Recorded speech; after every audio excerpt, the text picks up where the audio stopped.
welcome back to Bourbon Barrel Talk. I'm your host, Scott Minton. Today we're back with our boy, Brian Phillips. We are in his house. We are in his location, his salutatory, awesomeness of bourbon drinking and fun. And he brought us a couple of bottles to try this week, the Kentucky bourbons. And, I'm not even going to go into this anymore. I'm going to let Johnny Tsunami take over because there's some kind of damn history lesson I'm learning because they're spelt wrong. And then we'll hand it over to Brian. We need some special effects for this, like the doors shutting. All right, lights clicking off, projector firing up.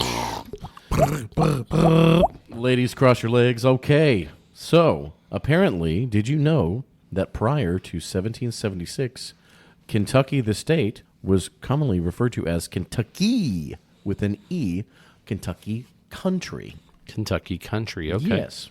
And I guess, I don't know if the colonists were just drunk all the time on barley wine when they did this. But today we're actually sampling a lovely vintage from Kentucky.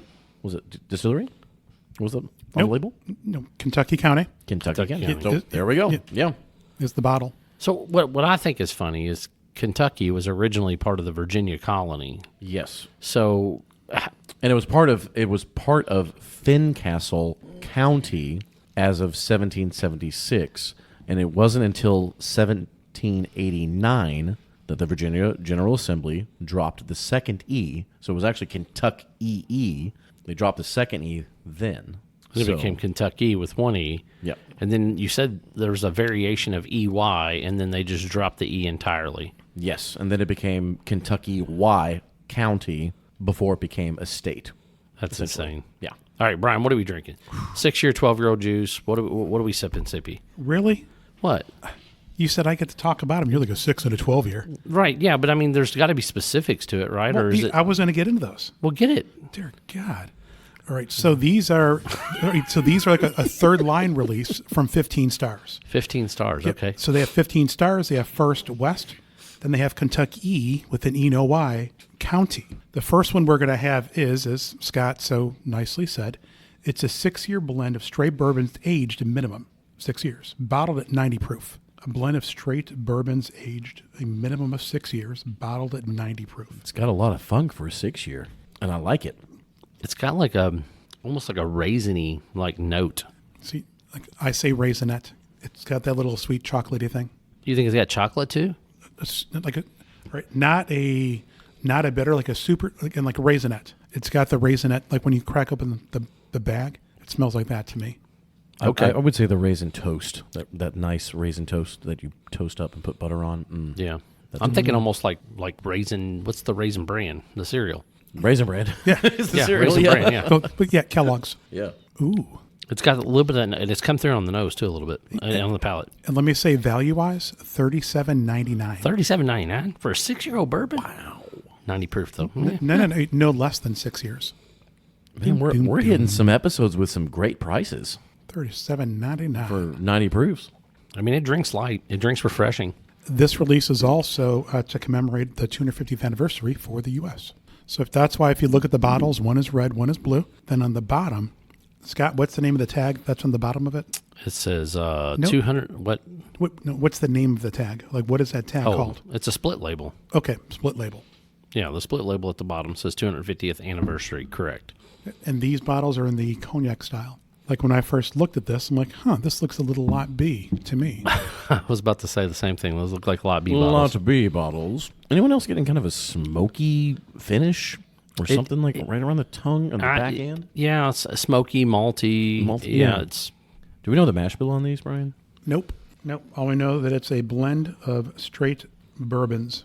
A blend of straight bourbons. You don't say. Sorry, blend of Kentucky with a Y, straight bourbon whiskey. Kentucky with a Y. The next one has something in there. The Y on the of label Kentucky. That's a little bit different. It is straight. And these are like old school looking labels too. They are the opposite of last week's Filmland. Yes. They're very, very simple. They're traditional. It looks like something I would find in an Old West saloon. I concur. There's nothing wrong with that. Nope. All right, I'm moving to the 12-year. All right. So this, because I want to come back to the 6. Oh, okay. I like your style. And the reason being is because I'm missing something on the nose and on the palate.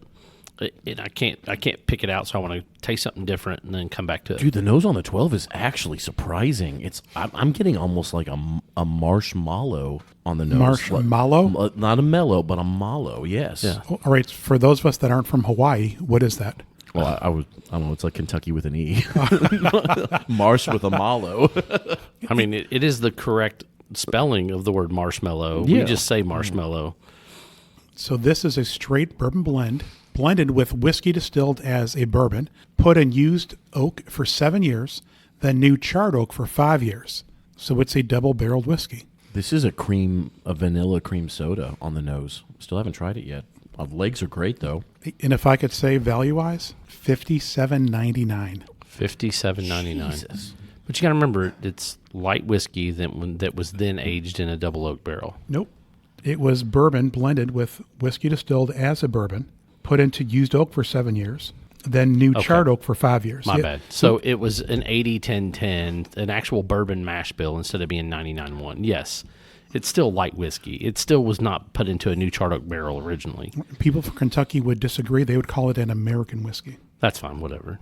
All right. That was the little thing that I just caught when I looked at this, that it said American whiskey. And then I finally read what it is. So aged in a used barrel, I'm a fan of that makes it American whiskey, then a new barrel for 5 years.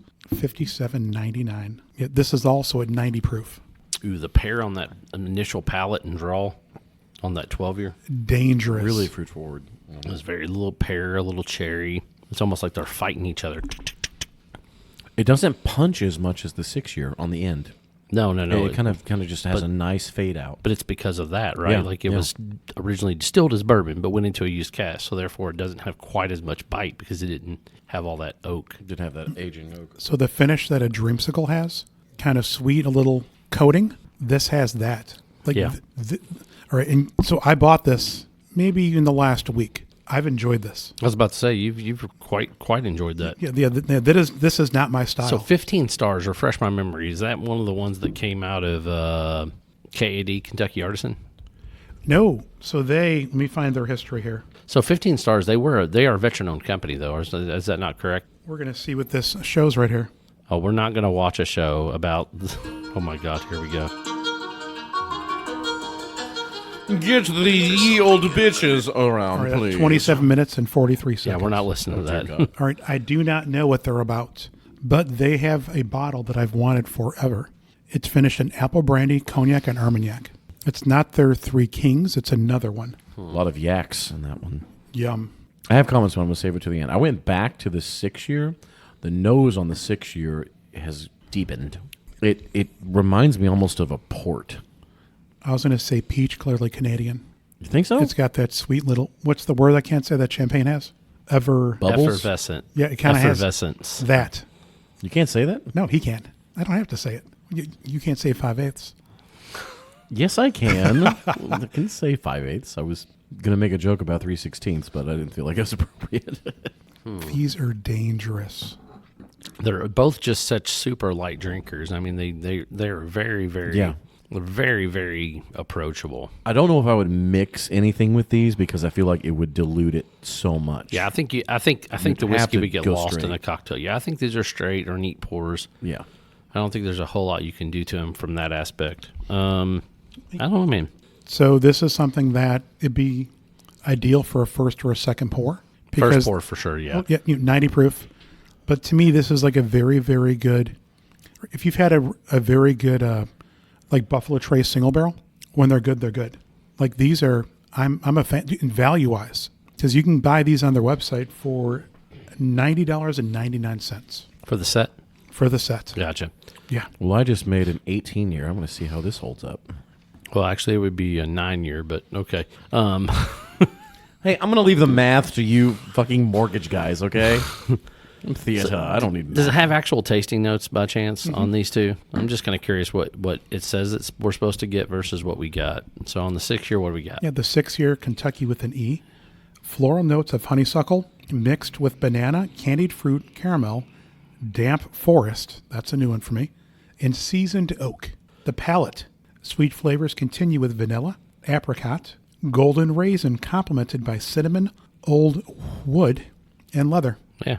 Finish. So we got a few of them. honey and caramel give way to rich notes of maple syrup and Dude, tobacco. I almost said, because remember last week you said something about honey, the bit of honeys. I was about to say, dude, this has got a little bit of that on the finish. I almost said that. That's what's funny. That's crazy. I didn't pick up any of the maple syrup though. I didn't get the maple syrup. I'm getting more of the honey. Yeah. for sure. Let me go to the 12-year to see The what 12-year, notes they man. have. I mean, it's got the 12-year's got a lot of complexity, dude. Like it's got pear, it's got cherry, it's got a little bit of like leather note. It's got some nice little texturized like vanilla and caramels. To me, it has bold notes of oak, plum. Okay. Plum, okay. Yeah, plum vanilla extract, dark chocolate, nutmeg are mellowed by pear, sweet cherry, herbal tea, and honey. Or, like those. Those are pretty good on the description on that one, Scott. So those like the nose in that or their notes, I love them.